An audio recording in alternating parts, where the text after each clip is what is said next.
Voilà, je vous salue, toute la grande famille de disciples multiplicateurs. Mon cœur est rempli de joie euh, pour cette nouvelle série. Je dirais plutôt le deuxième volume de la série sur le message sur l'ABC de l'Évangile.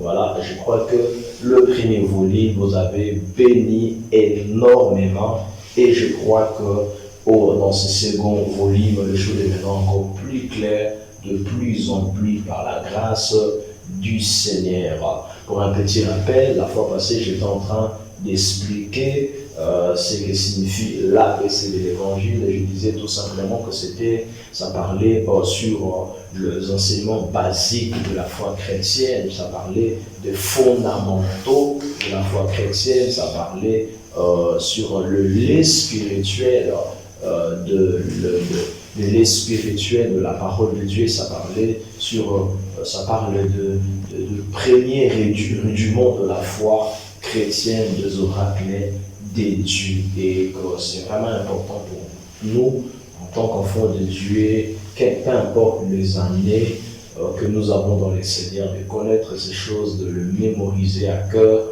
et de le prêcher autour de nous, c'est vraiment important. Et au deuxième volume de cette série de messages sur l'ABC de l'Évangile, je dois le parler sur le salaire du péché, le salaire du péché.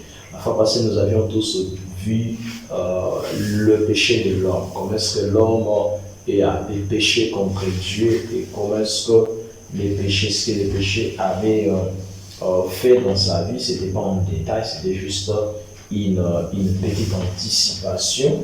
Voilà qu'aujourd'hui nous allons creuser en parlant sur le salaire du péché. Bien aimé, déjà si on dit que le salaire, nous savons que le salaire c'est la récompense que quelqu'un gagne en retour après avoir fait un travail. Vous voyez, et quand on dit que le salaire du péché c'est qu'en quelque sorte les péchés, c'est que pour avoir les péchés, il faut poser un certain nombre d'actes. Donc, en quelque sorte, il y a des actes qui, lorsque nous les faisons, c'est une façon que pour nous de travailler. Et voilà, parce qu'on ne peut pas arriver à aboutir à un salaire si au départ on n'a pas travaillé. C'est-à-dire qu'il y a un certain nombre de choses que lorsque nous le pratiquons, nous le faisons au jour le jour, en réalité nous sommes en train de travailler. Et bien aimé, j'aimerais même ouvrir une parenthèse pour nous dire que quiconque vit dans les péchés travaille pour sa propre destruction. Quiconque marche dans les péchés travaille pour sa propre perte.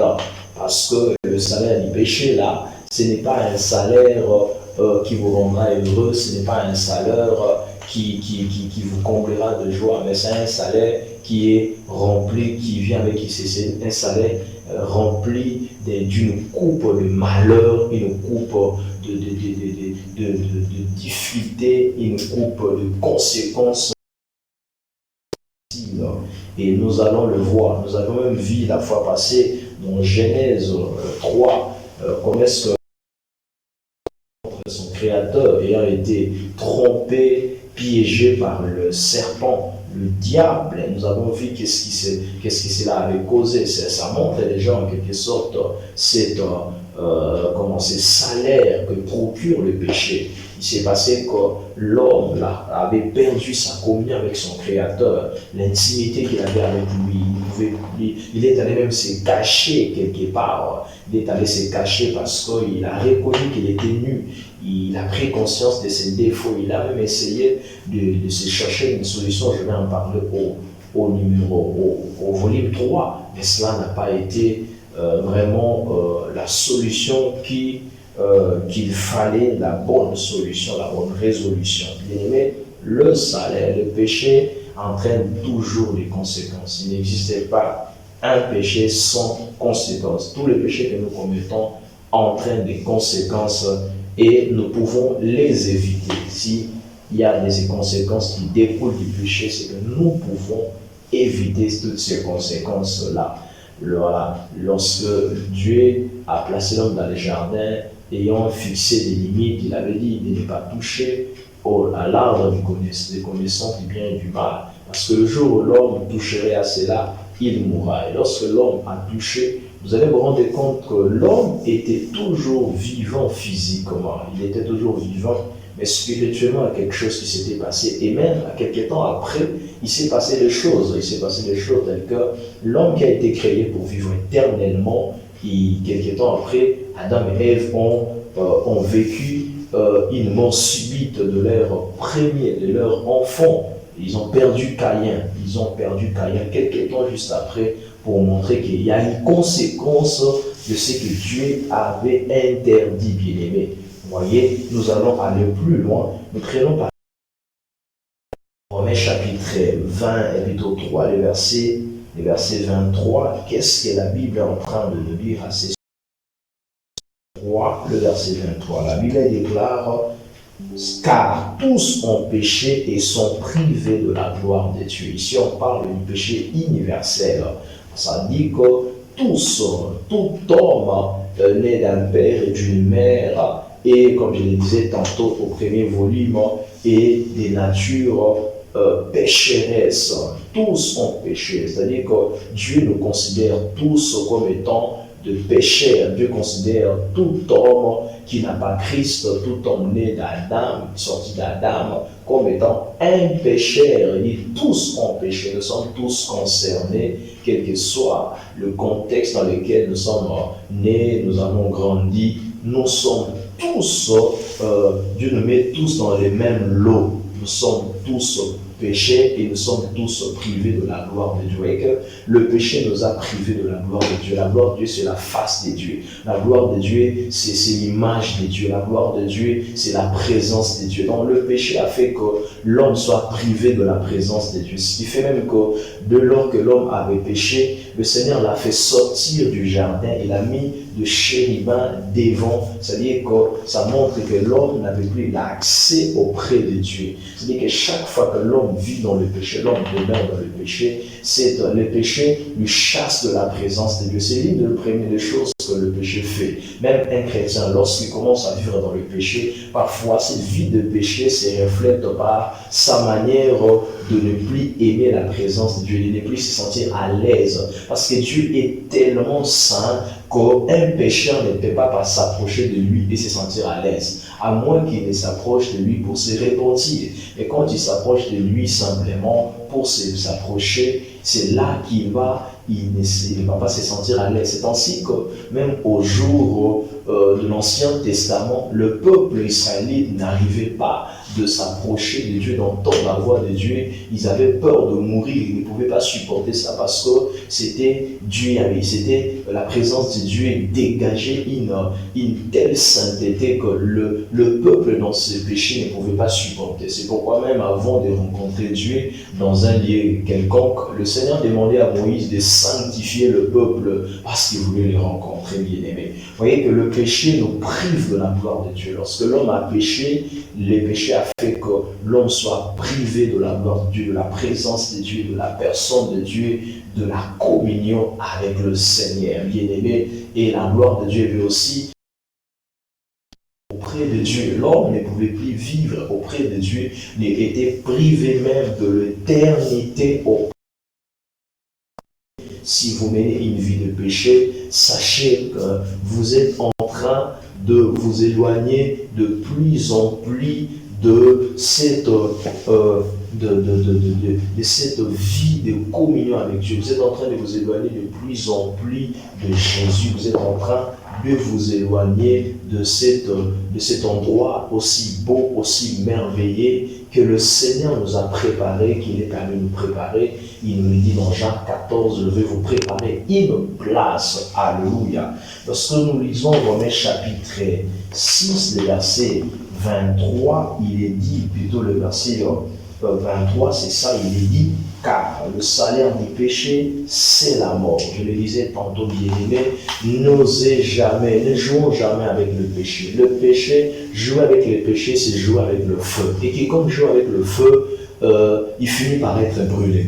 Personne ne peut, même la Bible dit, mettre le feu, le chapeau du feu dans sa poche et espérer que ça ne le brûlera pas. Ça finira toujours par te brûler. Quand tu joues au péché, tu joues avec le péché, tu es en train de jouer avec le feu et le feu finira par te brûler. C'est ainsi que dans Nombre, il est dit quelque part, c'est que votre péché vous atteindra. Vous savez, comme pour dire, vous ne pouvez pas courir aussi vite que votre péché. Peu importe la manière dont vous pouvez courir, vous dire que non, voilà, ça ne m'atteindra plus, ça fait partie de mon passé. Tant que vous ne vous êtes pas séparé totalement de ces péchés, sachez, le bien-aimé, que ces péchés vous atteindront. C'est ainsi que quelqu'un peut aujourd'hui mener une vie de prostitution et il va homme après homme et puis demain il se convertit. Oui, Dieu lui pardonne, mais quand même, après cela, il va faire des tests, les examens. Il attrape, il se retrouve avec le sida. Dieu a pardonné, mais le sida est là. Ou un voleur, quelqu'un qui vole, il est en prison.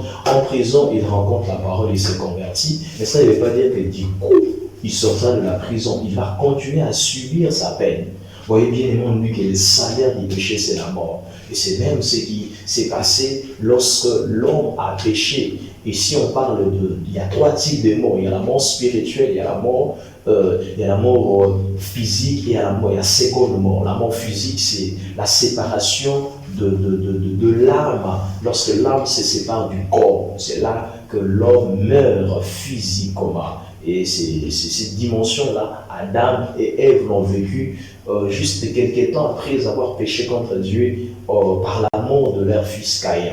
Il y a la mort spirituelle qui est la séparation d'avec Dieu. Quiconque n'a pas de communion avec le Seigneur est spirituellement mort. Et cela s'est passé lorsque Dieu a chassé Adam et Ève du jardin. Il y a eu cette séparation. Spirituellement, ils étaient totalement morts. Ainsi même, quelque part dans la Bible, quelqu'un voulait, un disciple disait à Jésus, laisse-moi aller enterrer mon père qui est mort. Jésus a dit, laissez les morts enterrer leurs morts. Qu'est-ce qu'il voulait dire? Il ne parlait pas en soi de la mort de cette personne sur le plan physique simplement. Il parlait de sa mort sur le plan spirituel. Sur le plan spirituel, parce que c'est celui qui était mort n'avait pas Christ. Et ceux qui le conduisaient dans la tombe et aussi étaient spirituellement morts. C'est pourquoi il disait, laisse les morts là, ceux qui ne m'ont pas reçu, allez enterrer cet homme, celui qui est le mort là, spirituel et physique, qui n'avait pas aussi reçu le Seigneur. Voyez bien aimé. Et il y a la dernière dimension de la mort, qui est la troisième, c'est la mort, la seconde mort, la mort éternelle, l'enfer.